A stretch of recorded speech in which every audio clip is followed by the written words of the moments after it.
Hey everyone, welcome to the Paul James Show for another Thursday night as we preview the Cats round 10 game. Paul's not here, unfortunately, this week. It's just me. I've given him the night off. He's had a busy week, Mr. Paul James, getting back from the Ninja Turtle conference. So he's all tired. He needs a break. So you're stuck with me tonight. Hello, chat. Welcome. If this is your first time watching the Paul James Show, my apologies because I am not Paul James. I am Ben Reeve, but thank you for joining us. I can see a few people in the chat already. Roaming, always first in. Roaming, hello, Mark. How you going? Welcome. Encourage a bit of chat through the night as well. We've got a bit to cover tonight. There's a bit of breaking news as well, which we'll get to before we look at the teams, which dropped a little bit earlier this evening. So we'll have a look at selection. We'll preview the game, of course. I've got a player spotlight tonight lined up. Mark Blitzarves is in the gun after hitting the post through the week. So his name has been popping up in socials all through the week and after the game and all that. So I thought it might be a good time to have a bit of a look at Mark Blitzarves' career, focus in on that a little bit. G'day, Amy. How you going? We'll do a little bit of Q&A. Now, I've written the questions for Paul, so it's probably more of a trivia type show tonight for everyone in the chat. So I'll give you a little bit of time to go through all that. And I won't be doing game of the show. That's Paul's go normally, so there will be no game of the show this evening. But yes, if this is your first time, even if it's not your first time, give the like button a smash. That does help the channel out quite a bit. And if you're not a subscriber, please help us out. I think we have 1,899 at the moment. So if you want to be that lucky one, that one subscriber to tip us over to 1,900, that would be most appreciated. I'd really appreciate that.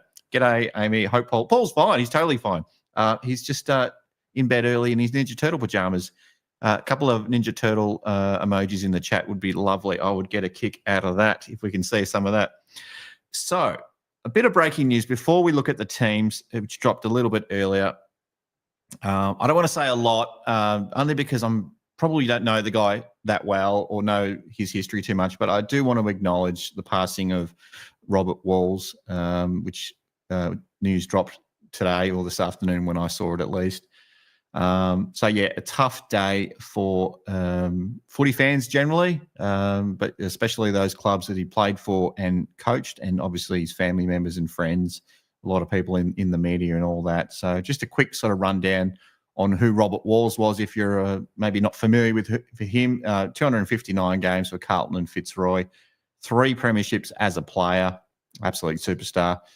333 games as a coach for Fitzroy, Carlton, Brisbane and Richmond, 1 premiership as a coach, and obviously, for those that know him as a bit of an older fella, an AFL media person and columnist as well for a few newspapers there. So I think he was on the couch or talking footy or one of those sort of talk shows with Jared Healy and Mike Sheen and all that. So yeah, our thoughts go out to him. So lots of love to his family, friends, and everyone who's known him over the journey. But some more positive news for the Cats. A lot of breaking news in the last 24 hours. Brian Myers has inked a contract extension for another couple of years, which is good to see. And this round, which I could probably cover in the preview, but this round is Sir Doug Nicholls' round. It's rounds 10 and 11, actually. Rounds 10 and 11. It's 19 years of Indigenous round in the AFL and the 10th year that it's known as the Sir Doug Nicholls round. It's been 20 years since the Indigenous team of the century. For those that don't remember, Polly Farmer, legendary Geelong ruckman from WA, was named captain of that team. Polly, and I was just looking up Polly's history a little bit, and I'm like, I wonder how he went, because I hate Hawthorn. For those that know me, I hate Hawthorn. I wonder how he went against Hawthorn. I'm like looking, he's played, he hasn't lost. And then I got to the very end of it. He played 10 games against the Hawks in his career. And he won every single one of them except the last one where the Cats were just couldn't couldn't hit the side of a barn that day. Kicked 7 goals, 16, lost by a little bit. And, that was the last time he played him. So, unfortunately, no good. This year with the Sir Doug Nicholls round, it's all about the theme of the round is past legacies, future legends. So I think you've seen by now. I won't go over it again, but Geelong put their Guernsey out. I think Lawson Humphrey's sister, Misa, might have had a fair bit to do with that, and Lawson probably and the family. So put all that together. So that was gorgeous. If you've had a chance to have a look at that one. G'day, Aaron. I can see you in the chat there as well. Yeah, rest in peace, Wolsey. I don't remember him as a coach. I was probably too young for that at the time, but definitely remember him as a commentator. I definitely remember him commentating the 2007 grand final. And there's one play where Josh Hunt kicked it sideways, or centered it into the middle of the ground. I'm like, oh my God, that's risky. And one of his lines was, high risk, high reward. I can't remember exactly what. I wish I had written it down. It was something about the reward was very handsome, and that's always kind of stuck with me because I've watched it about 50 times. But anyway, all right. So let's get into the ins and the outs for this round. So I'm just gonna. I'm not going to share my screen because I'm not that savvy with all that sort of stuff. So, but let's have a look at who the teams are now. If I can just bring it up, there we go. With my end. La-di-da-di-da. Where are you? All right. So ins for the Catters this week. It's been a long time, but we welcome back Jack Henry into the squad. Lawson Humphreys is back after a week of concussion now. I think he'll play. I mean, they've named him, but Cats often do that. And then, he didn't pass the last hurdle and he doesn't play in the end. So I don't know. I'm putting an asterisk on that one still with Lawson Humphreys. Even Jack Henry, I'm still putting an asterisk on as well. I just don't know with the two of those. Outs for Geelong, Ted Closey and Jai Clark. I think, Jai Clark, 3 touches last week, so I think we all saw that coming, probably some time in the VFL for Jai to get a bit of confidence back and have a good run. He got subbed out early. Ted got subbed in. So the 2 subs who swapped Guernseys pretty much through the game are out. We bolster our stocks a little bit. With Jack Henry and Lawson Humphreys, thankfully. But no Tom Stewart, sadly, not quite right yet. I guess they're just concerned about the short turnaround between this game and the Bulldogs game next week, and whether we could play him 2 weeks in a row. I guess there's still that risk on Jack Henry. Is he going to be right to play 2 weeks in two games in 5 days or 6 days or whatever it happens to be? So, yeah, anyway, for Port Adelaide, though, Willie Rioli comes back in and Logan Evans. Will he play Willie Rioli? I don't know. They're saying he will, but we'll see. But out for them is Kane Farrell or Farrell. He's out, and Jed McEntee's out as well. Now, just having a bit of a look at Geelong's interchange bench, we have Jed Buse, Mitch Duncan, Oshane Mullen, Jack Bowes, and Ollie Henry on the interchange bench. We are seeing Ollie Henry on the bench a little bit lately. Not that it really matters, but if anything, I just think, maybe it's sending a little message that, mate, you're flirting with the sub-vest, or you're flirting with getting dropped pretty soon. We don't consider you one of our best 18 players that starts on the ground. So who's going to be the sub out of that lot, though? I reckon it'll probably be, do we nurse Mitch Duncan? This is Mitch Duncan's 299th game of AFL. Do we give him the vest in this one? Does Jack Bowes have a rest? I'm not the biggest fan of how Jack's going lately, but I'm probably his biggest critic too, which is, to be fair, is unfair, really. A lot of people think he's going pretty well. How you going, Jazz boy? I can see you there. Welcome to the chat. So, look, I think probably Mitch Duncan for me is the one that'll maybe his turn for the vest. Played 2 games in a row now. Does he play a 3rd game straight away? Again, noting that the Bulldogs game isn't too far away. So, yeah, I think 2 games in relatively short succession. I probably want to not take the risk there a little bit.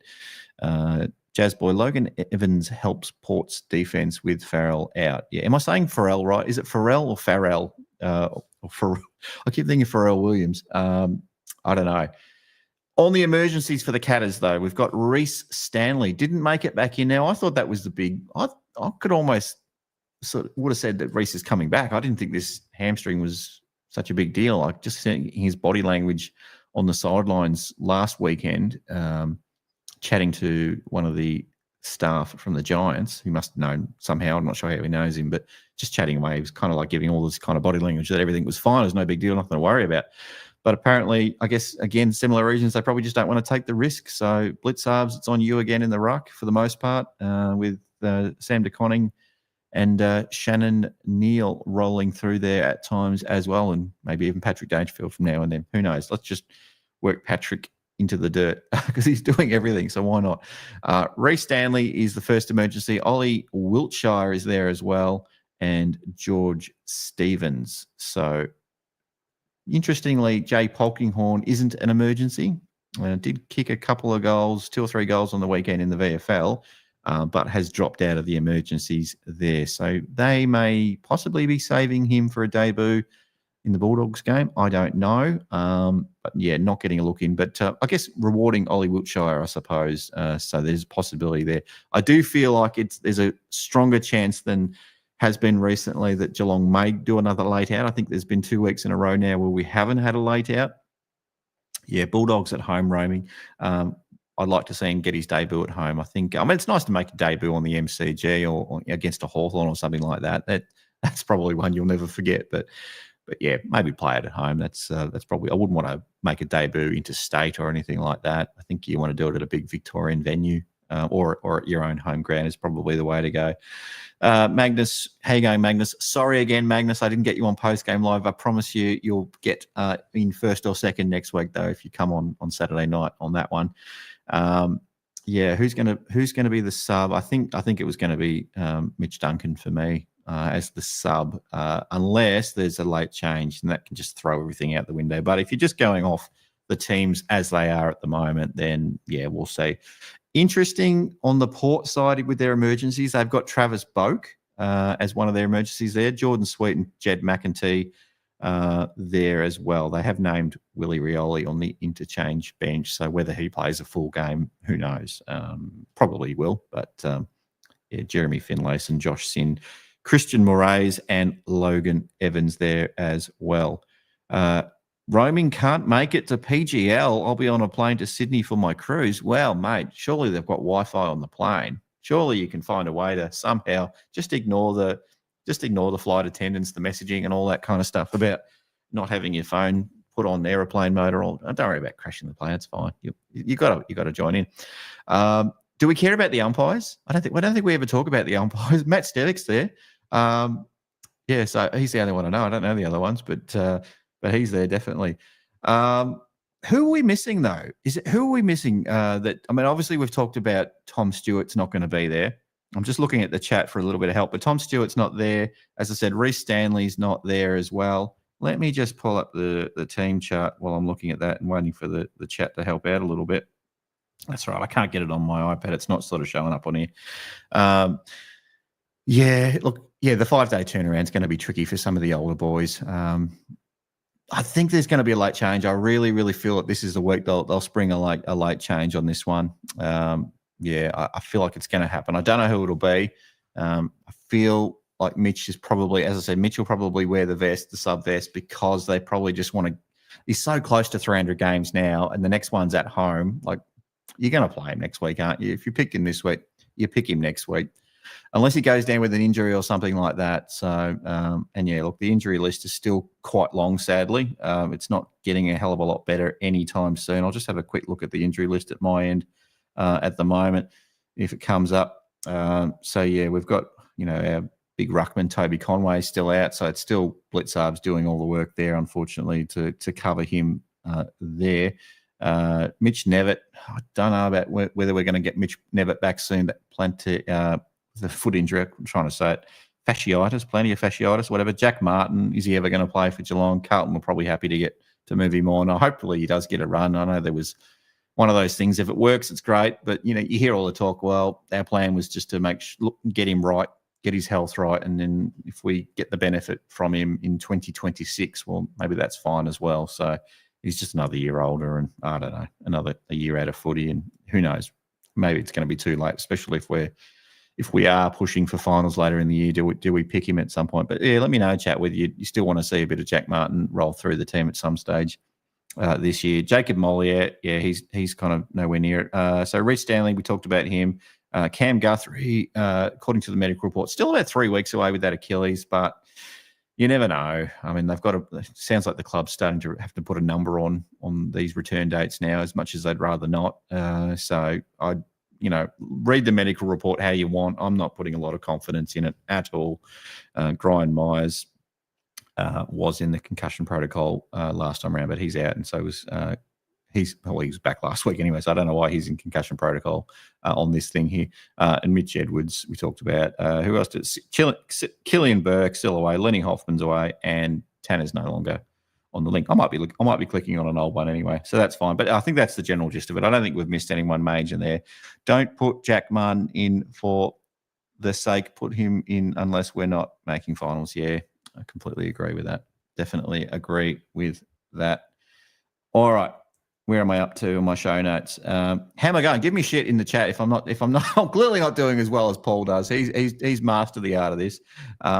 He's pretty good at this kind of stuff. There are no milestones this week to celebrate, but we will make a big song and dance next week if the Cats pick Mitch Duncan for his 300th. I'm sure he'll be the player in spotlight next week, and there'll be a whole song and dance about him, and he'll get all the love and respect he deserves, even if he does put in a bad one this week. He's put in. He's had a great career at the Cats, 2 premierships and nearly a third along the way there as well. Hey, Jake's in the chat from the Chaps. Hello, Jake. George Stevens didn't play last quarter of the VFL. Don't know why commentators didn't mention. Yeah, interesting. Is George Stevens? He keeps appearing in the emergencies. If you want to know how the guys are going, the next generation are going, and whether we're playing too many old guys, we've got to give the young kids a chance. If you want to actually know how the young kids are going, you need to watch Jake's VFL video on Patreon. You can get a 7-day, there's the plug, the 7-day free trial on Patreon, link in the show notes below. Thank you, Jake. You just prompted me to remind everyone of that. Who's under pressure this week for the Catters? This guy's always in the gun for me, Jack Bowes. I know Paul doesn't always agree with that. That's okay. I don't think Mitch Duncan's in the gun this week because I think they're just trying to get him to 300 games. So I think if he's picked this week, he's playing next week. But I do think he's playing half a game or less than that this time around. I definitely think that's the case. Polkinghorne to debut versus West Coast, you're saying, Aaron. Okay, interesting. Who was in the gun? Ollie Henry again? I don't know. Is he? Do you think he's done enough? He's still trying to. Paul's articulated it really well in recent weeks that his roles just had to sort of change a little bit with Danger going up forward, and that's sort of disturbing the mix of how the chemistry, I suppose, of how it's all working up there, and not just him, but Stengel as well. Trying to figure out where they sit. Stengel would be raving about Stengel this week if he had to kick 4 goals too, but it was 2 goals 4. But Stengel, you got to be pretty happy with his game. Just to kick either side of a goalpost, where it's a completely different story. And Cats have a win, and Stengel's getting 3 votes, and so it's all good. Yeah, lots of frustration on Jeremy Cameron. I'm not like Coach Lucas and wanting to ban Jeremy Cameron to the VFL. Love you, Lucas, but that's ridiculous. That is absolutely ridiculous. I haven't seen you in the chat yet. Sing out if you are in the chat, but they're not. Imagine Jeremy Cameron's attitude if he got sent back to the VFL. Can you imagine that? Yeah, I don't know. But I think, we had a loss last week, and if you watch post-game live, I immediately after the game, I'm all doom and gloom. And then what happens, people, is I go away. I take a couple of deep breaths a few hours later after the show's done. I wake up the next day and I have to think about it a little bit more. I converse with the Hoops Crew team on our group chat, and they sort of straight me up a little bit and tell me it's not all doom and gloom. And I watch Paul's reaction video the day after. I'm like, maybe I don't have to start making holiday plans in September now, and I can just have a little bit more hope, bring that back into my life a little bit, embrace hope somewhat more. But anyway, we move on. I'm back on the Cats train again. I'm back feeling full positive again. Lord Lucas, yes, Lord Lucas. I don't know what we're going to get this week, to be honest with Lucas. He has promised me that he's going to be roaming Lucas this week at the game at Adelaide Oval. He's a South Australian kid, so him and Kiri should be if they're good to their word, they'll be doing post-game live at the ground with some fan interviews. So I've got to figure out how we're going to make that work. But yeah, that'll be, if that's the case, we'll probably hit the go live button straight after the game, or maybe 10 minutes after the game or something. Let them have an opportunity to exit the stadium or walk around, get out of their seat and maybe start talking to a few people. So we'll stay tuned for that one. All right, so let's get on to the preview of the game as well. So we've got it, as I said off the top, it is Sir Doug Nicholls round. This one's at Adelaide Oval. It's a 4:15 Saturday night or Saturday twilight game. The weather's looking a little bit sus. It's 18 degrees with a shower or two, according to the weather report when I did these show notes yesterday. So I'm hopeful that the rain does stay away. Should be a reasonably big crowd if last couple of games are anything to go by. We're looking at, I think the last couple of crowds have been averaging around 43, 44,000, something around that mark. The Cats are currently 7th on the ladder at 5-4, and have won 4 out of their last 6 games. So we're travelling pretty well. I mean, probably doesn't feel that way, I guess, if you just look at the last 3 weeks. One out of the last 3 games. But if you look at it over a 6-week stretch, and a pretty tough stretch, to be honest, a lot of games at the MCG against quality opponents, it's not that bad. So again, give me a couple of days. I come around, people. This is what happens. Paul's got the benefit of doing it the day after, and then he's got his Monday or Sunday show whenever he decides to do it. He gets to sort of think a little bit about it and all that sort of stuff. But no, to be fair, he's also pretty good on post-game live when he fills in for me once in a while as well. Hey, Renegade, where's the Knicks talk? I thought the first thing you'd say is going on about the New York Knicks. Did they lose today, mate?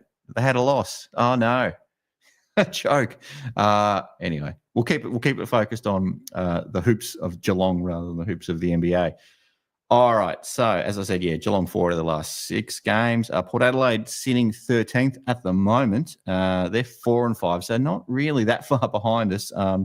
And on a 2-game losing streak, but we had GWS on a losing streak as well, and we all saw how that went. So the bookies have got the Cats as $1.67 favourites at this Shane Brewer Cup. Thank you, Aaron. They've got them as $1.67 favourites at the moment. I would say that's probably fair. But, we all know Port Adelaide's one of those teams that, have we decided to play today? Yeah, we're going to play footy today. And all of a sudden they make us look stupid. So they are probably due. They don't really want to be losing 3 games in a row. It's going to be very, very hard, that conversation within the walls of Port Adelaide, if Saturday night, Sunday morning, they're reviewing this game and wondering whether this whole Ken Hinkley situation is going to work to the end of the year at least. So I don't know. Yeah, I think that, of course they want to win. That's a stupid thing to say, but they absolutely have to win, really. Otherwise, the season's looking a little bit messy. I mean, you say that. I've always thought, though, round 10, if you don't start putting your shit together after round 10, pretty much round 10 onwards, you're not a serious contender. If we were genuine this year, if the Cats were genuine, we'd be winning 80% of our games from this point onwards. I don't expect to go on a 16-game winning streak, people. I don't expect that. That's a one-off. That happened in 2022, and it will never happen. Well, no, never say never, but it's just not going to happen again. It's like a 1 in 100-year type of thing that happens. So to be where we were and to finish where we did that year is remarkable. It was a fairy tale for so many reasons, but it's just not going to keep happening. So I have no expectations we're going to go on a 16-game run. I would like to win maybe 10 of those games from here on in, including a premiership. That'd be great, but it's pretty tough. Main thing is, make the 8. I guess make the top 4 if you go really well. But it would have to go very well from this point to make top 4, and hopefully a few other teams maybe fall away a little bit, which can happen in the middle part of the year when you're playing a different type of brand of footy in the wet weather and the wet grounds, and the players get tired and injured, and all that sort of stuff starts to happen. The younger teams start to fall away a little bit. These things happen throughout the course of a season. It's like, I always think of it as a beginning, a middle, and an end. You sort of see different teams go on runs throughout that sort of little stretch. All right, so last time around it was the Cats, as we know. at Adelaide Oval in that final. That was an 84-point win. That was incredible. If you were at that game, if you were lucky enough to get to that game, or if you live in South Australia and you went, probably one of the greatest Cats wins ever. I mean, at least the memorable. Oh, it was just fantastic watching on the telly back in Victoria. That was incredible. I just absolutely loved it. For Geelong, the stats getters in that game, Jezza with the 19 touches and the 4 goals, Tyson Stengel with the 13 touches and the 4 goals as well, and Maxi Holmes had the 28 disposals with his 4 clearances. Shawnee Matter was pretty impressive. I think he might have got 3 goals that game, 2 or 3 goals that game. He was crazy good. Absolutely loved it. $1.67 dodgy number. Why is that dodgy? I can't remember. I don't know. Anyway, you'll have to explain that one to me, Aaron. Love it. Aaron's all over the chat today. It's great. Haven't seen Paul in the chat yet. Oh, there he is. Ben is a dirty Bose hater. He's in the chat. Get back to work, Paul, or go back to bed. It's normally me that's being the serial pest in the chat every week that Paul's doing this, or every other night that Paul does this. So hello, Paul, by the way. For Port Adelaide, last time it was Ollie Wines with the 23 touches, Ryan Burton, 21. Where's Ryan Burton these days? And Zach Butters, 8 touches last time.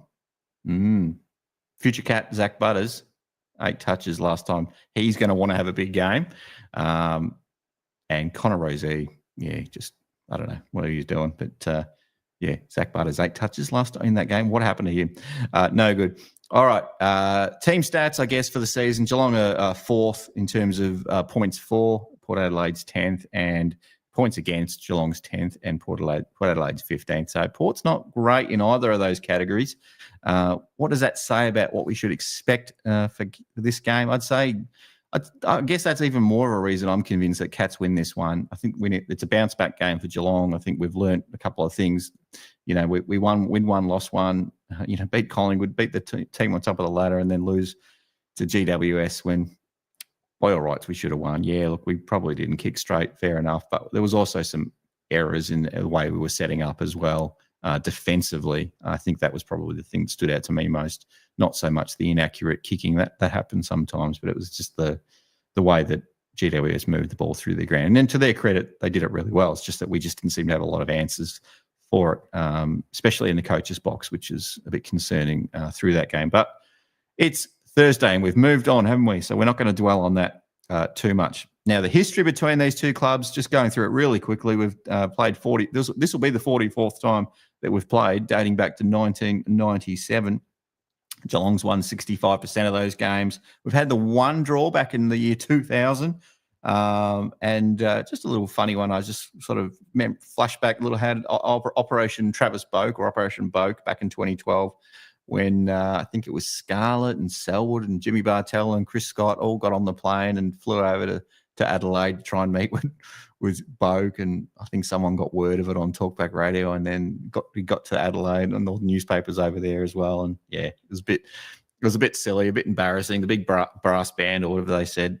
Kiri was probably there playing his instrument too. So no, he's probably way too young for that at the time. So that was pretty funny. The last 6 times we've played them, we're 4-2. So reasonably recent good record against Port Adelaide. Let's have a look back at some recent finals we've played against them, though. We've talked about the 2024 qualifying final where Geelong won by 84 points. But, sadly, I think it's the 4th rule of the Paul James show. We don't talk about the preliminary final against Brisbane. But, yeah, that's what happened the following week. The other finals, we've had 5 other finals. We've had 6 finals against Port Adelaide in our history, which is crazy considering we've only played them 44 times and 6 of those games have been finals. We've at the 2021 qualifying final, Port Adelaide by 43 points. The 2020 qualifying final, Port Adelaide by 16 points. We made the grand final that year after losing that first final. 2013, it was Geelong by 16 points. I believe from memory, Port fought back really well there, and I know Port was pretty proud of their effort in that game. The 2007 grand final, #119, we all remember that one. That was classic. And the 2004 qualifying final, way back, 21 years ago, it was Port Adelaide by 55 points. I think David Spriggs was playing in that game. I just remember him turning the ball over and having a shocker. Correct me if I'm wrong. I'm pretty sure he played in that game. pretty sure he's played finals for the Cats. Some memorable home and away wins before we move on. Round 14, 2003, the Cats by a single point. This was the game where Benny Graham bombed it from 65 metres out in the dying moments to put the Cats in front by a point. Absolute thrill. And then we held on. And, I think it was the one where sort of Scarlett sort of did that thing with his head, little horns. I think it was some kind of wrestling move. I don't know what it was. It was a bit weird, but that was pretty funny at the time.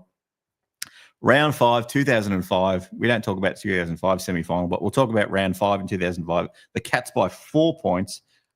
We held on to a lead in the dying few moments. I think Warren Treadgrave might have kicked a goal late.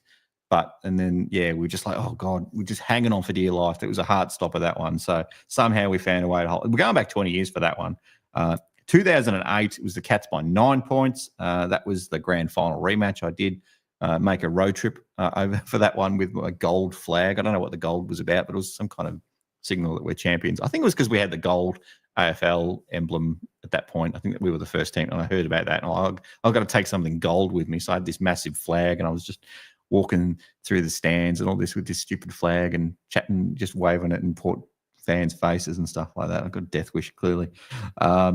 And last one, what was the last one? Oh, yeah, round 10, 2017, Cats by 2 points. It was the 10-year anniversary of our premiership win over the Port. The Port.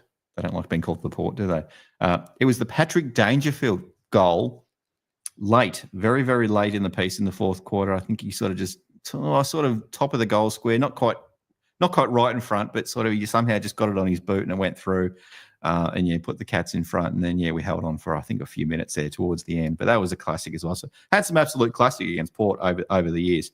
Now, what's at stake? Now, Geelong lose this 5-5. Goodness me! If you thought the fans, me included, if you thought the fans were bad last week, you wait until we're 5-5. They'll be tearing down the walls. They'll be talking about how Chris Scott's time's up at the Cats. His heart's not in it anymore. Maybe he should go to somewhere else. Wait.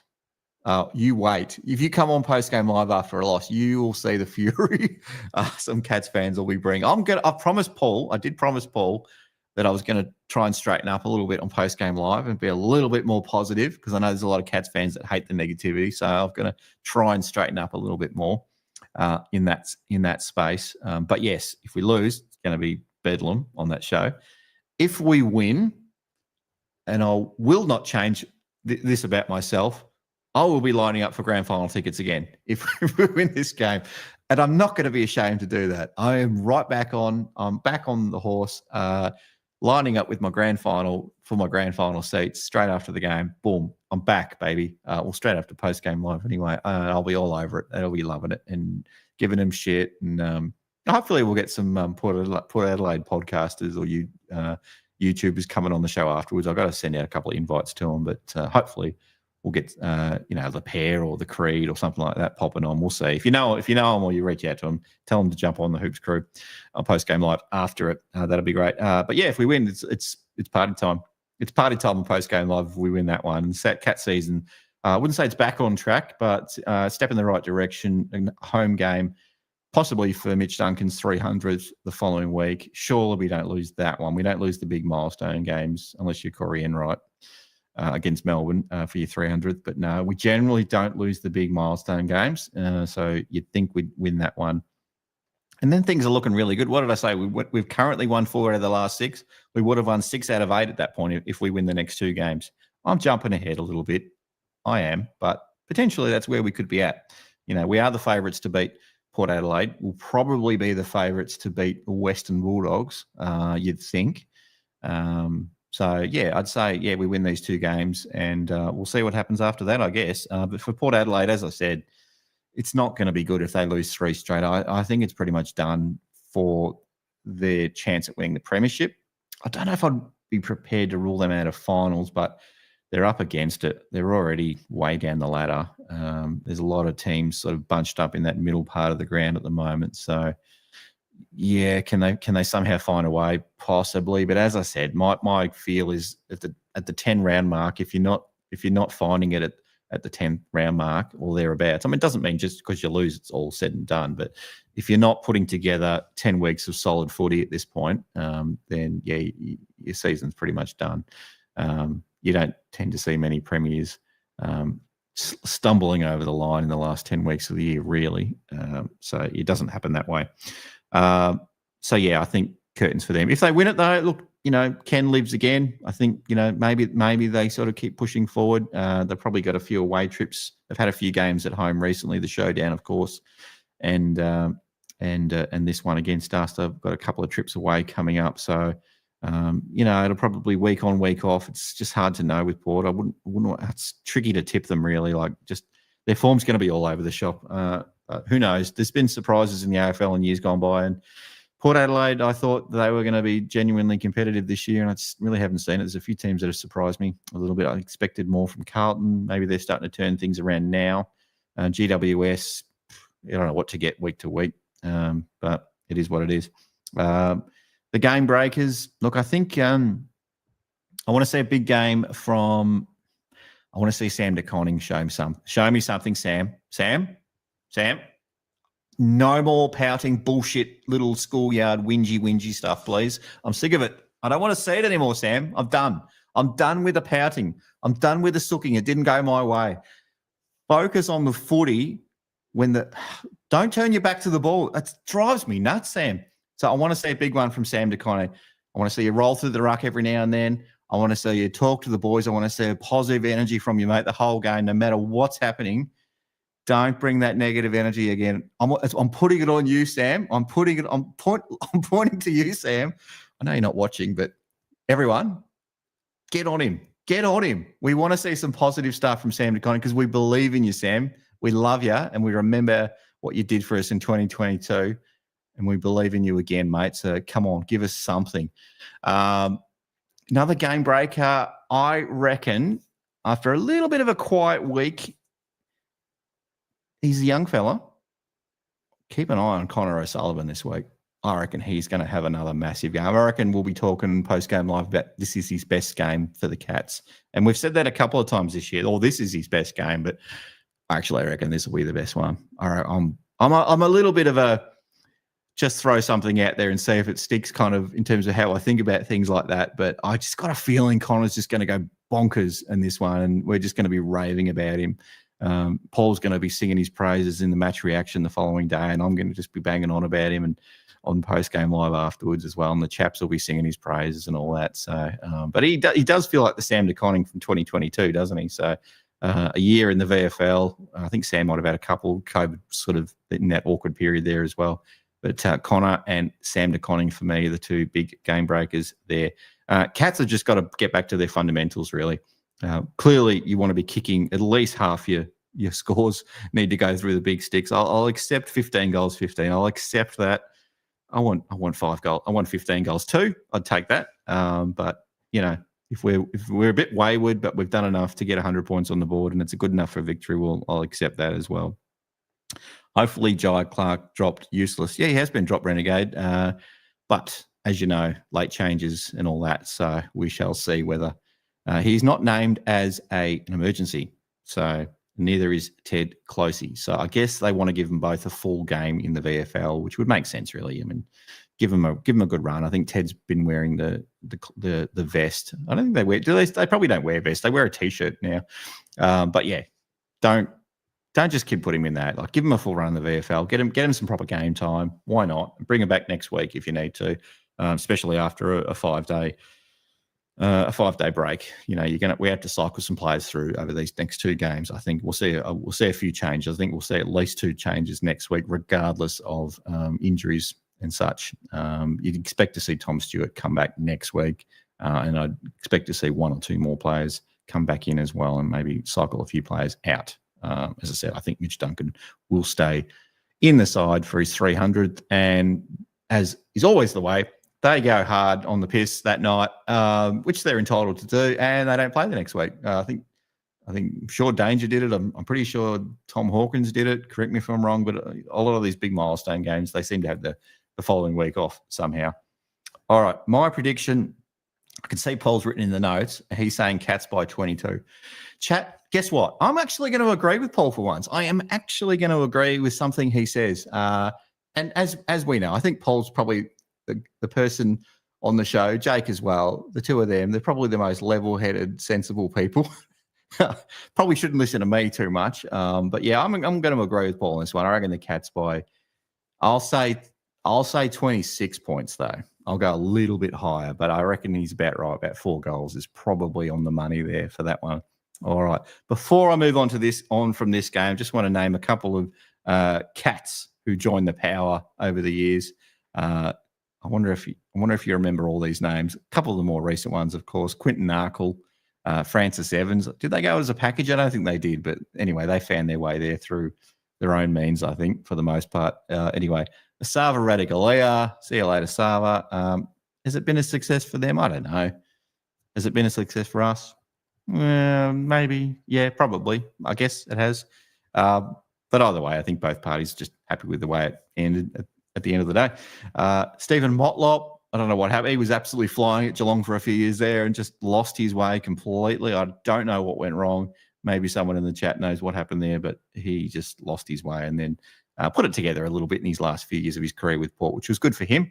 I'm pretty sure he kicked a really good goal in a showdown once as well, from memory.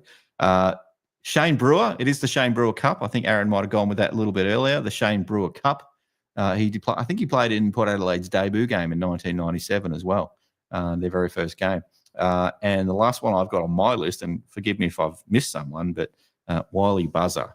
Remember Wiley Buzzer? I think he ended up in Queensland at some point as well. Was he playing for the Southport Sharks or something like that? I think he might have been playing for Southport Sharks at one stage, if he's still not playing for them.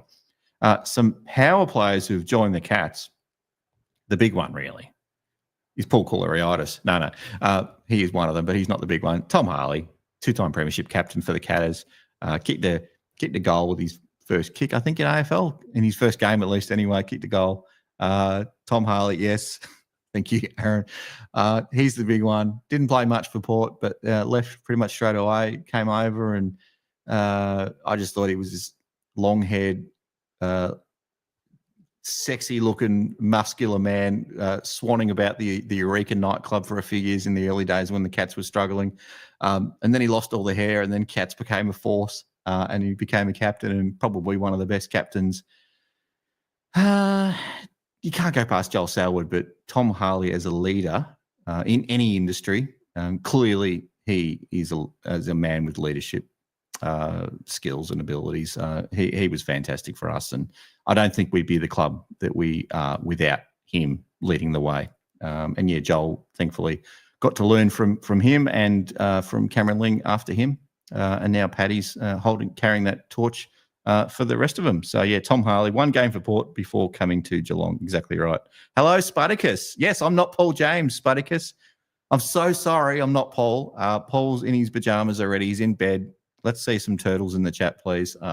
Paul is in his pajamas very, very early tonight, he's marking some assessments or whatever he's doing. But he's tucked away, and I'm giving him a much needed break. I do give Paul a lot of crap, but I don't mean it. It's just a bit of silliness. And I absolutely love everything he does. I think he's an absolute gift for this for what we're doing here at the Hoops Crew. Anyway, I've blown enough smoke up his ass. You can blow smoke up his ass all you like, but I've given him enough. All right. With that out of the way, it's probably time. It probably is time from a word from the sponsor. The Hoops Crew Media Network is proudly sponsored by Cyril Cook Florist. Visit them at shop 1211 Leather Street in Breakwater. Phone them on 035 222 2244 or visit their website at www.cyrilcookflorist.com.au and use the offer code GOCATS in the voucher field at checkout to get 20% off your next online purchase. Massive thank you to Cyril Cook Florists. I hope you all got your flowers for Mother's Day. I hope you gifted them. Hopefully you used the 20% off promo code, GOCATS. Guess what? It's still available. And it will be available all year round. So please, at some stage, make use of that. Let them know the Hoops Crew sent you if you walk into their shop in Breakwater as well.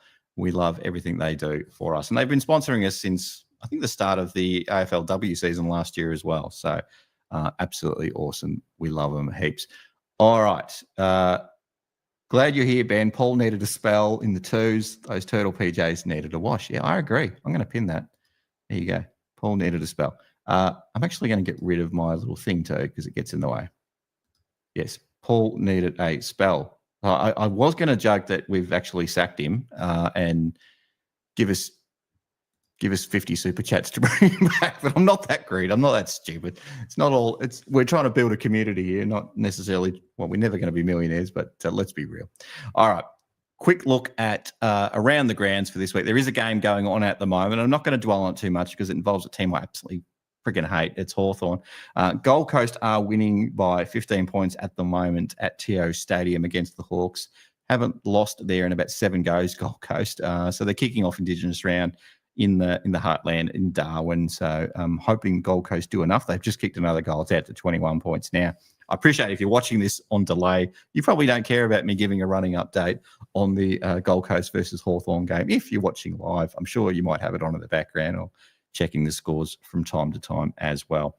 But moving on, tomorrow night we have Sydney Swans versus Carlton at the SCG.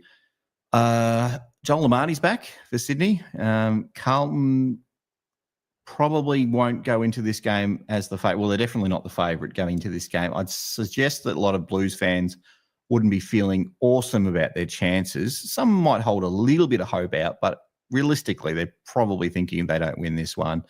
But in saying that, what are we looking at with Sydney this year? What kind of a team are they? I don't know. They're clearly struggling in 14th spot. They just don't have a sense of identity anymore. I'm not going to be surprised if Carlton win this. And I tell you what, if Carlton win this game, they are back. I know the Blue Abroad team talked about, we're back. And then I gave them some shit on a couple of weeks ago when we won the following week after losing to them. But yeah, no, I reckon they definitely are back if they can win interstate against Sydney. I'm rating them. I think they're starting to turn the corner at the right time. So fingers crossed. I mean, I hope they do go well. Sydney's been up for a little while now, and Carlton probably need to be at the pointy end where it's all going down late September. So they need to have a crack at that. I think for their fans, they've been waiting 30 years after stealing a premiership office. So they want to win a genuine premiership, don't they? It's been a while since they've genuinely won a premiership. So we don't count 95. We do not count that one. We've got to go back a little bit further in the 80s until they last won one. So, all right, the next game is Collingwood versus Adelaide. Now, apologies. I'm terrible at pronunciation. I know some of the teams are using Indigenous names this round. I'll try to say it. Kuwarana is the Adelaide name. But again, let me just apologise if I've absolutely butchered that. I don't mean to. I was almost not going to try because I just worried that I was going to cause offence by doing that. So please accept my apologies there. Look, I think Adelaide, they're great and all, but they're absolutely shit at the MCG. Have a look at it. Have a look at the recent history. Watch my tipping video. They're dog shit at the MCG. In saying that, they'll probably win. So I'm not giving Adelaide a snowflake's chance in hell for this one. Collingwood will be okay, and they'll get the job done handsomely. Now, we've talked about Port Adelaide Geelong, so we won't go Yartapulti. I think I got that right for Port Adelaide. I'm not going to go on about that game. We've already talked about it. GWS Giants versus Walliyallup, I think. Walliyallup, I think it is, the Fremantle side. Two teams. I cannot get a read on this one. Please, in the chat, tell me who you're tipping in this one. I'm going to actually put that in the poll. Who the hell are we tipping in this game here? I need to know because I'm potentially going to change my tips based on what this poll says. Here we go. Freo or GWS? Tell me who you reckon. And let's see if you can convince me one way or another. It's in Sydney at NG Stadium. Freo needs to win this one, sure. Like they're a bloody good team, but they should be doing a lot better. But then again, so should GWS. So I think the loser of this team's got some serious questions to ask, and I think their premiership chances may be slipping away. Win this one, you're right back in it. The Bulldogs versus Essendon. no one's rating Essendon, including Paul. No one rates Essendon. Yeah, they haven't really. They've won 5 out of 6 in the last month and a half, but admittedly, the teams haven't been that strong. 100% GWS is running out so far. But yes, Essendon's had some easy kills, but sometimes easy kills builds confidence. Bulldogs are a great football club this year. They're finding a way to win games. I did not think they'd be able to win. I think I've already tipped the Bulldogs in my tipping video. I think I'm going to stay with the Doggies. I feel like this is probably one that Bombers lose. And the Doggies are pretty good at Marvel. I think it's like 8 straight there for them at Marvel Stadium. So I'd expect them to keep winning that one for sure. All right. So Richmond versus North Melbourne. What a horrible game. 16th versus 17th. Are we even going to watch? You'd have to be an absolute footy diehard to want to sit through 2 hours of this game, unless you're a Bulldogs fan or a Richmond fan. It's at the MCG. They'll get about 10,000 people there. Do Richmond fans even bother anymore now that they're not successful? Probably. They don't care. North fans, do they even have them? I don't think so. So they'll get 10,000 there. How many do you reckon they'll get there? Maybe 15 if we're being really positive, but Richmond for me in this one. All right, Brisbane versus Nam. I think Brisbane easily. But, Melbourne can just absolutely wind the clock back to 2021 sometimes and remind us all how good they can be. I think Brisbane doesn't want to be, after having a draw last week against North, I don't think they want to be dropping this one. So I think they'll come at them. They're absolutely heavy favourites. So at the Gabba, you'd think Brisbane easily in this one. And the last one, how am I going to pronounce this one? Walichi Marawa. Sorry. I'm so sorry. I'm so sorry. And Yuri Rock, St Kilda. West Coast versus St Kilda. I'm giving up. That's the last one, thankfully. I can't do it. I'm no good. It's Optus Stadium. This is, if you're a Saints fan, you're shitting yourself, right? You are. If you're not, you shouldn't be, but you will. I know you are. You're worried right now. You're definitely worried. I'm worried for you. I feel like this is one. I'm not going to tip West Coast, but I'm worried for Saints fans. I feel like this is the one that if West Coast are going to win a game, these are the types of games that they'll win. So yeah, feeling like this is all set up for West Coast to surprise everyone. Now, just a couple of news stories through the week. The fixture has dropped, as we know. I actually haven't looked at it yet, and I probably won't tonight. I might save that for if Paul's feeling up to it later in the week or whenever to maybe have a bit of a deep dive, or maybe we can talk about that on Sunday when there's a little bit more other stuff going on. There's a fair bit of news dropping this week, so it's probably a big one, and maybe you want to hear about it. But I might save that one for Paul to talk about. But just probably the big story of the week's really been about the AFL executive and just they're admitting their failure of the handling of the Lachie Schultz situation. That was just an absolute disgrace. And I haven't had a lot of confidence in that exec team for a while now. I'm not sure about the CEO. He might be okay, but the others around him, I don't know what is going on. They are just running a shit show there. It's a disgrace. And not sure about the commission. Don't know what they're doing either. But it's a bit of a worrying situation. They don't seem to be getting a lot right at the moment. It's not good. It's not good at all. Hearing a lot of talk about Luke Jackson potentially coming back to Melbourne, or wanting at least to come back to Melbourne. I'm interested to see how that's going. I'm just seeing 78% is saying GWS. Not enough to convince me, people. Not enough to convince me here. Need a couple more votes for that one. So Luke Jackson could be on his way back. The AFL, as I said, finalised the fixture. The Tassie Devils are going to be forced to trade 4 of their draft picks in the first year. So picks 5, 7, 9, and 13. They have to trade them for players. And then I think the following year they've got to trade a couple as well. So I think that works. Jesselenko, how you going? It's not Paul. I'm not Paul today. You do recognise who I am. So thank you very much. I appreciate that.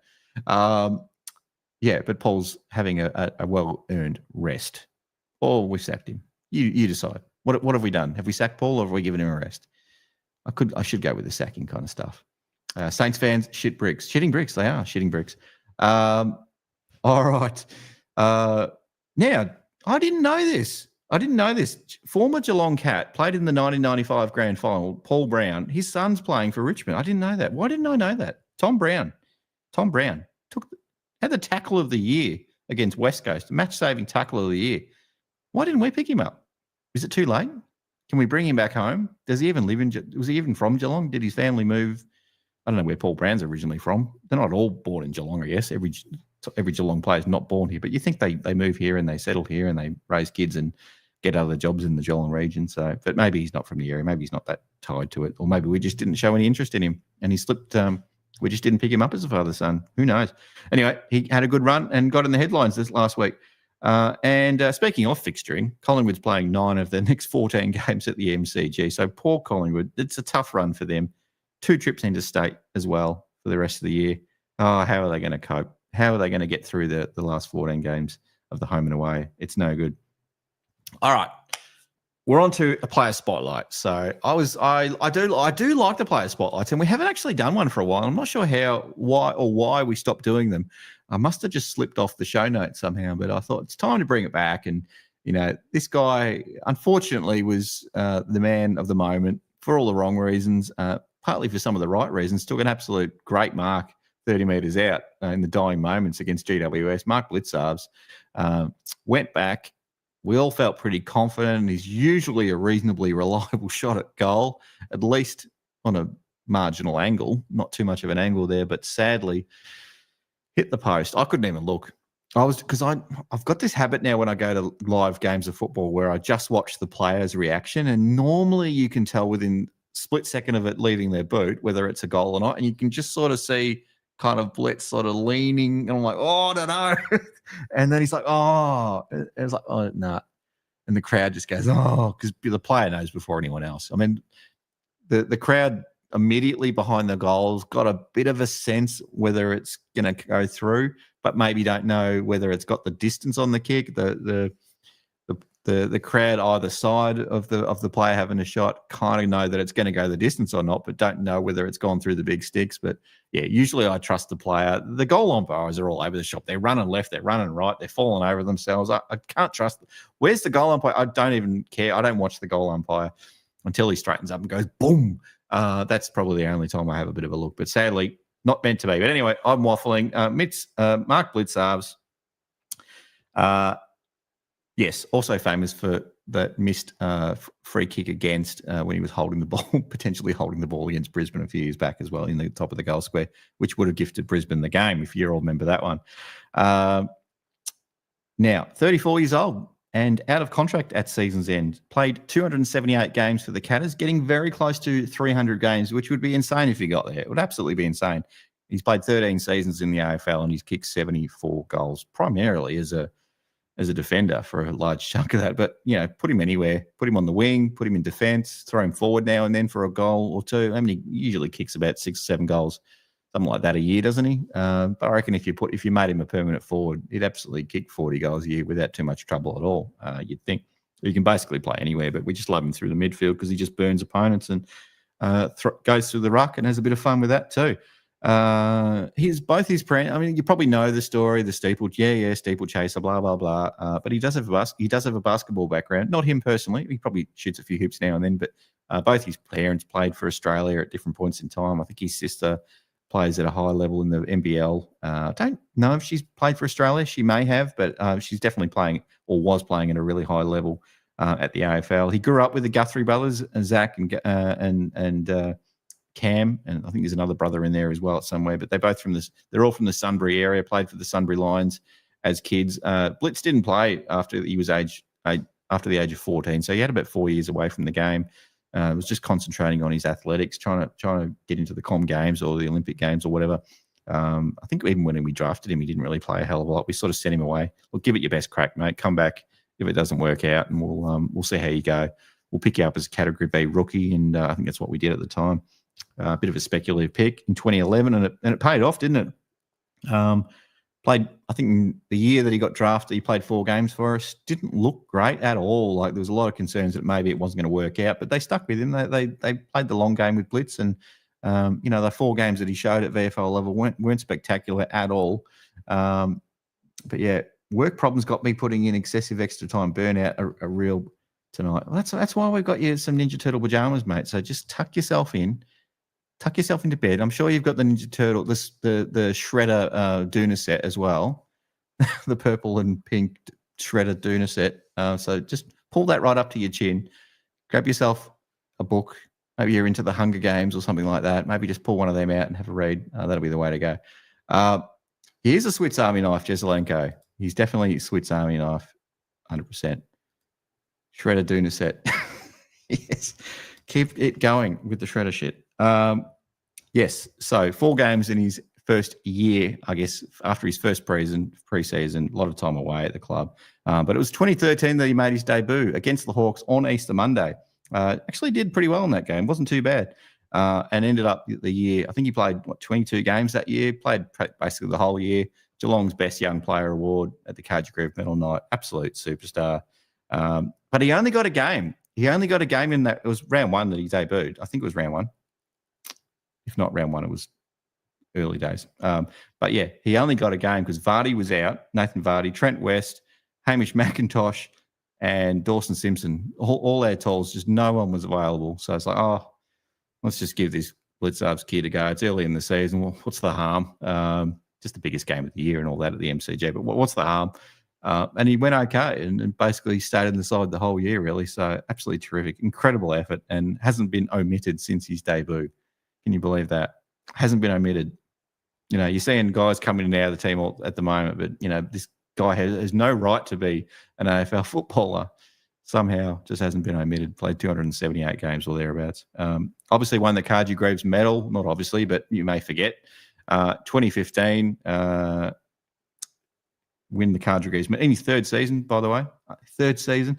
And then 22 years later, the AFL, because he was really good at that 3rd man up stuff in the ruck, AFL said, we're banning that now. And I remember all the commentators saying, that's the end of Blitzarves. He's a one-trick pony. That's all he can do. He's just 3rd man up in a ruck contest. No, I'm just going to reinvent myself as a defender now and just become an absolutely awesome fullback for the Catters. Goes on and wins the 2018 Carja Graves medal.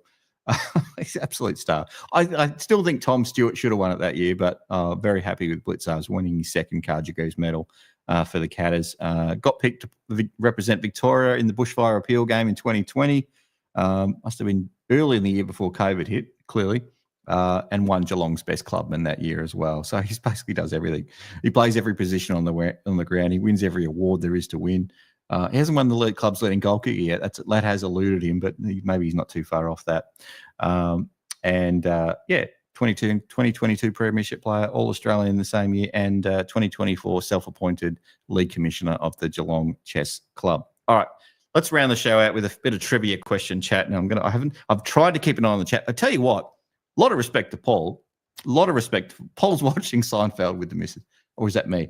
I'll just pin that one for a sec. He's watching Seinfeld. We pretty much make that a regular thing, Paul, by the way. We do put Seinfeld on. We just give it a run. We just got the Netflix and we just run Seinfeld when we can't. You know, when you're scrolling through those bloody paid things and you can't figure out what to watch and you just end up picking the one you just go say, whatever, that'll do. I don't want to think too hard. I haven't got time. I've got the patience for a 3-hour movie tonight. That's what we do. There you go. A little bit of an insight. All right. Trivia questions. Hands on the buzzer or whatever you do. Name all the Indigenous players. And this is a bit of a team effort here, chat. But name all the Indigenous players who have won a premiership for Geelong. There's a couple of more recent ones. Seinfeld is the GOAT, yes, but he didn't win a premiership for Geelong. All the Indigenous players, all the Geelong Indigenous players who were part of a premiership for the Cats. So there's a couple of very, very recent ones in 2022. Roaming's back. Welcome back, Roaming. Couple of Roaming. The question is, in case you missed it, name all the Geelong Cats Indigenous players who have won a premiership for the club. Geez, people, come on, chat. You're struggling. It's only been hey, Stolen Onion. Varco is one of them. Yes, pin. Bang. I love you. Love your little profile pic there, Stolen Onion. I haven't seen you in the chat board, Stolen Onion, unless you've gone by other names. Is this a burner account? Are you Lucas? Who are you? Christensen is another one. Very good. Stolen Onion on the money. winning everything. Brandon Parfitt says roaming. Very good. Brandon Parfitt. Stengel. We haven't had. Oh, Stokes. Stengel. Stokes was another one. There's one fella. I'll give you a little clue. There's one bloke who I thought he was terrific, but decided he wanted out of Geelong and went to Brisbane. Probably about 10 years ago or thereabouts. Christensen. Yes. All right. Oh, hang on. Paul, you stop reading the show notes, Paul. You cheating bastard. You're ruining it for everyone. You are ruining it for everyone, Paul. But yes, Polly Farmer was the other one, the sixth Geelong player back in 1963. And did he beat the Hawks in a grand final? See, people, it can be done. We do beat Hawks in grand finals. It is possible. That is it. That is it. What's Renegade say? Oh yeah, it's Renegade. Lol. Forgot I was at my troll account. Very good. I picked it. How did I know? I don't know why. I didn't know that. Anyway, all right, next question. How many goals, nearest to the pin here, people, how many goals did Ronnie Burns kick in his career at Geelong? Now, mindful he did play for Adelaide for a year and a bit. But how many goals, nearest the pin? I'll give this one about 30 seconds, so get in quickly. I'll tell you, it was more than 100.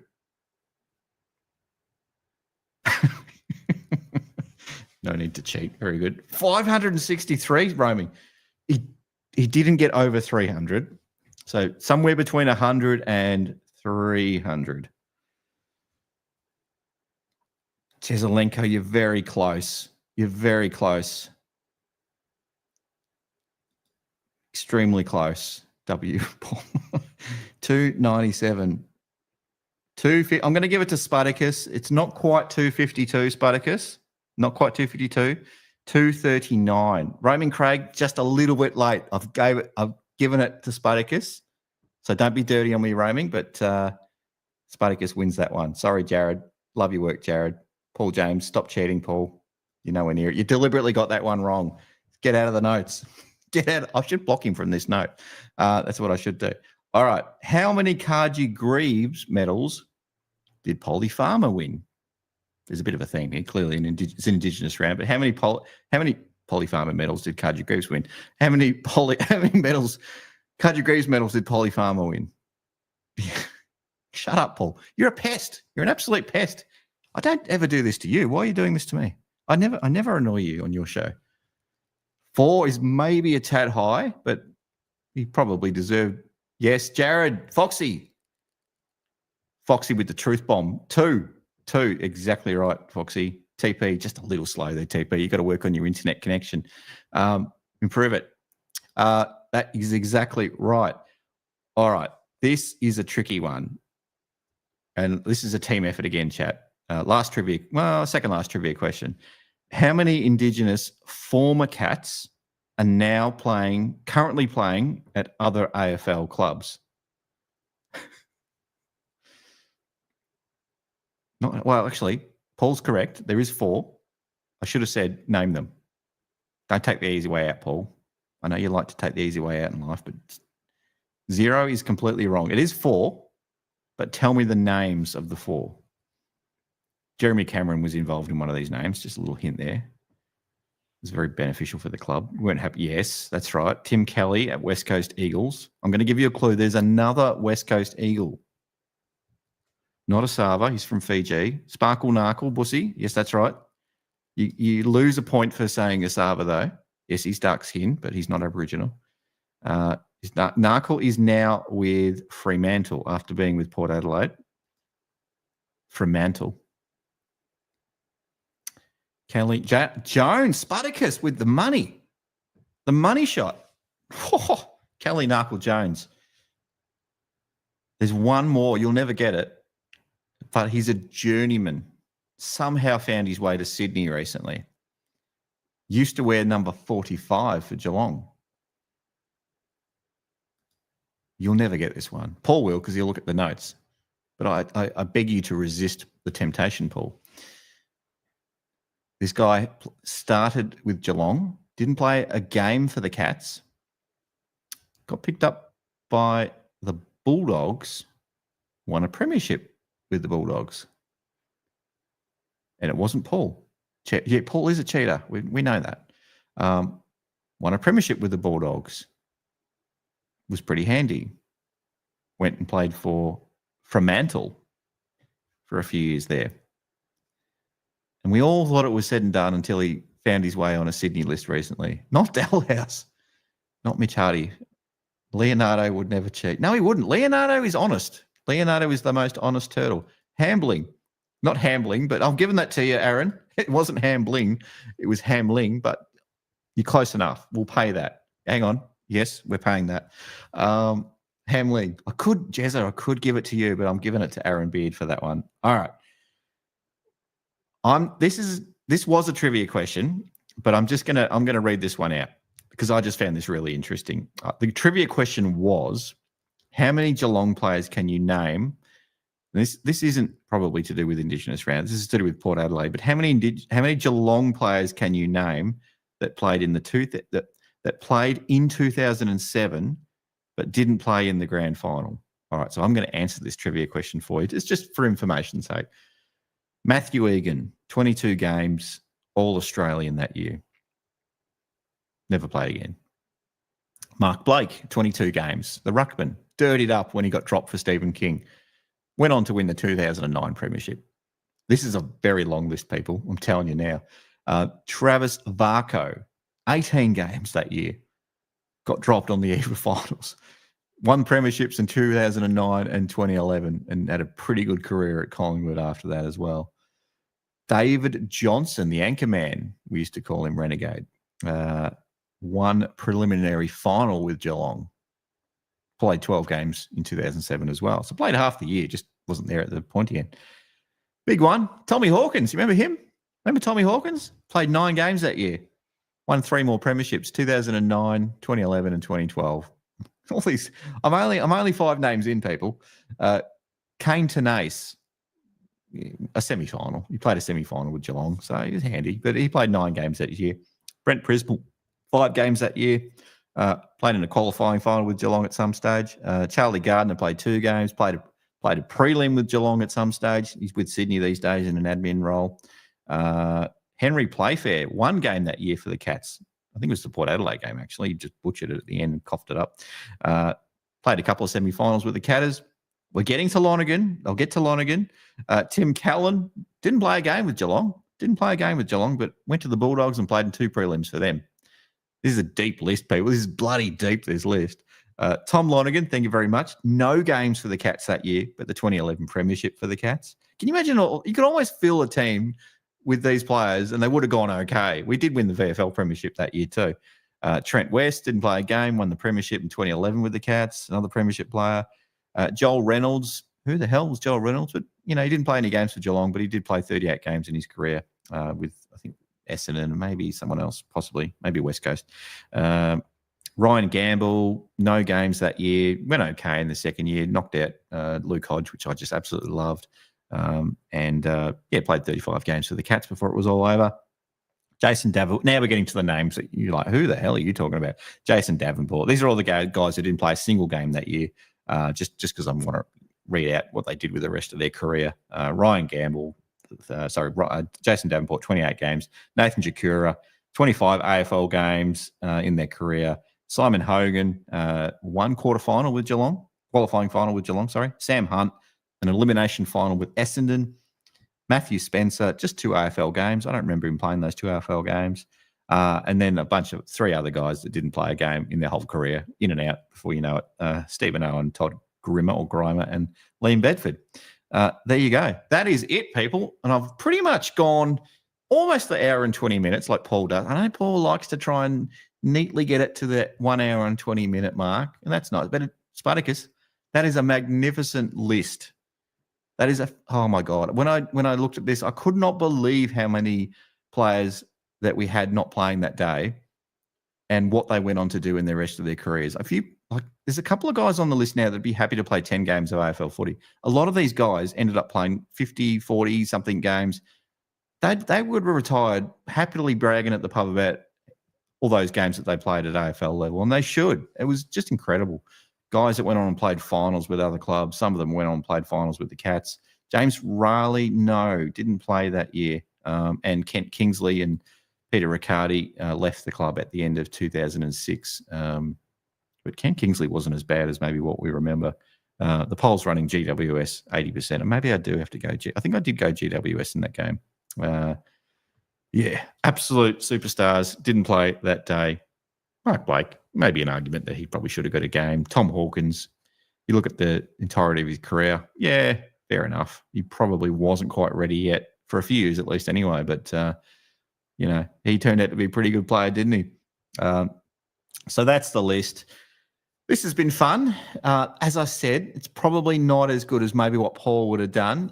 Paul likes his graphics, but I left it pretty late in the piece. I had some other things to get to, and Paul and I only just sort of spoke about me stepping in for him pretty late in the piece today. So I had a bunch of graphics ready to go lined up, and I just haven't used them tonight. So you've been looking at my face the whole time. Or I don't actually listen, just so you know, I don't listen to YouTube. I've got a YouTube premium account. I just sort of I just close the screen, turn the screen off and listen to it.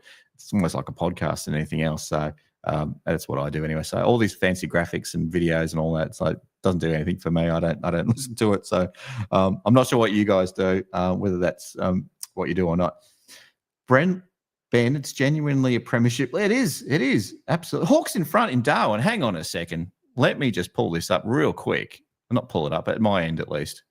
I'm just going to pull this up. What is going on? How did the Hawks hit the front? 3 points in front with three-quarter time. There's plenty of time. Plenty of time for them to sort that out. Do you know what would be perfect? To finish the last half. I won't do it. Paul should do this. Finish the last half an hour of the show just doing a live watch-along of the Thursday night game. That'd be perfect, I reckon. Finish this show around about now and then just lean into the last 30 minutes, whoever wants to hang around to do all that kind of stuff. Look, it's been fun, everyone. I do appreciate it. Thank you for your engagement in the chat. It's always the best chat, I reckon. Well, post-game live's great as well. This doesn't get as loose as post-game live because it's usually just one person on the screen crapping on about what they think, how the game's going to play out and who's in and who's out and all that sort of stuff. But it's been fun. Thank you for the round of applause. Love the quiz. More of it. I like the quiz as well. I'm quite happy with the quiz. It's kind of a little tricky doing a quiz when it's just the chat. We have to figure out a clever way of, maybe we'll do that Kahoot thing at some point. I don't know. Maybe I'll talk to Paul about figuring out how to do that. He's a teacher. He might have used it before. Maybe it's a primary school thing. I don't know.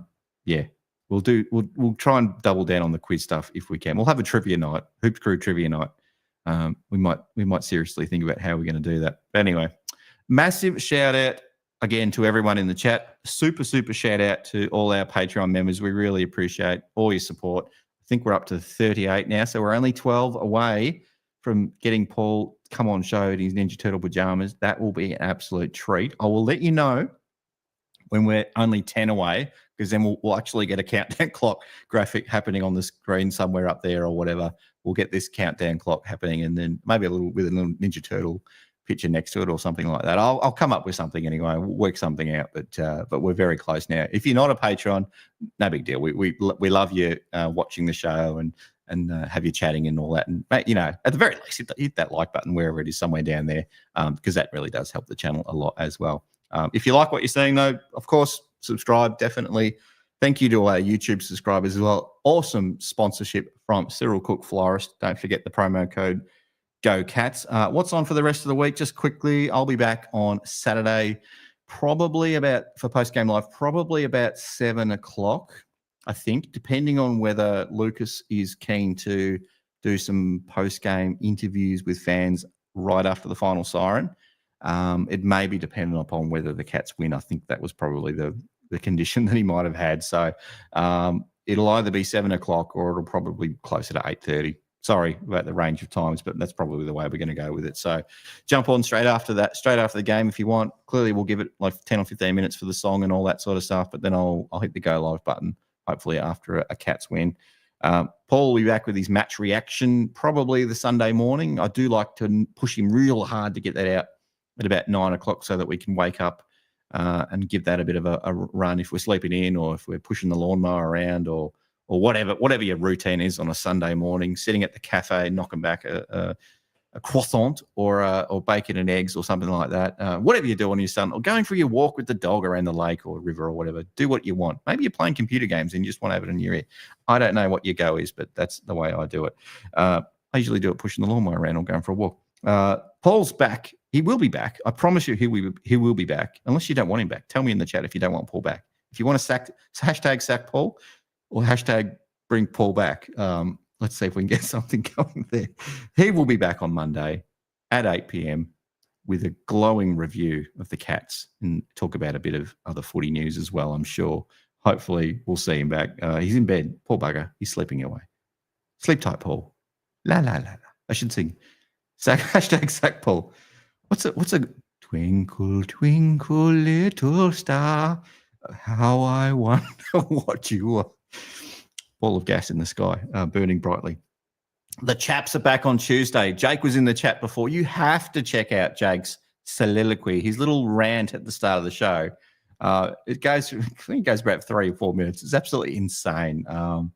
If you don't know what I'm talking about, you need to make sure you tune in on Tuesday night to watch the chaps in the first 10 minutes of that show. It's an absolute cracker, and then stay for the rest because the boys have a bit of fun on that one. I'll be back on Wednesday next week with the tipping point, probably with 3 out of 9 tips, I'm assuming. But that's how it goes sometimes. That is absolutely how it goes. That's me done, everyone. Thanks for watching, and hopefully you won't see me again on this show. Maybe you will, but otherwise, stay Geelong strong, I think he says. We'll see you on the next one. Take care, everyone. Bye.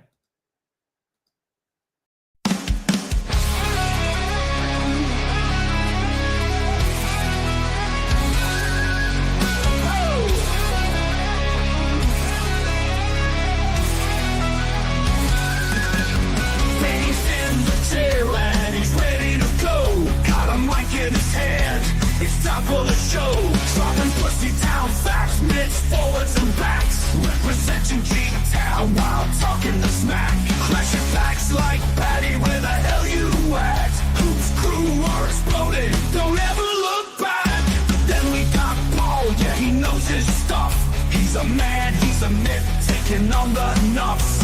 The man don't miss, he loves to react. His words cut deep, he's a counterattack. Paul's on fire, brings a mic to life. Don't fuck with P-Dog if you value your life. Oh, they fuck shit up, yeah, they run G-Town. The Hoops crew's here and they'll never back down. Jake, Johnny, Sambo, always rocking the game. Benny and Paul, man, remember the names.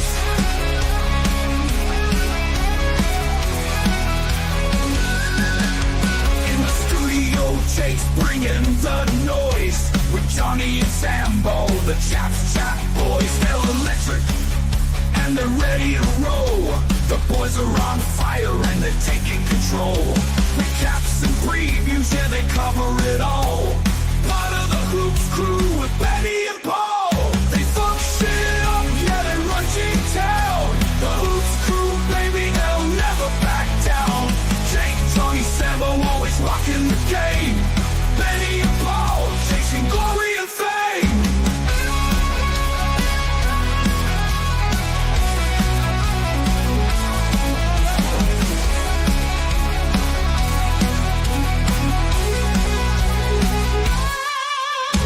Brad with the sleeves, Max Holmes and Jack Bose. Tommy fucking Atkins, he'll break your damn nose. Stewie in the middle, and Reese in the ruck. They see Big Jezza and they know they're fucked. They're the T-Town boys, go hard or go home. They're fucking insane, taking over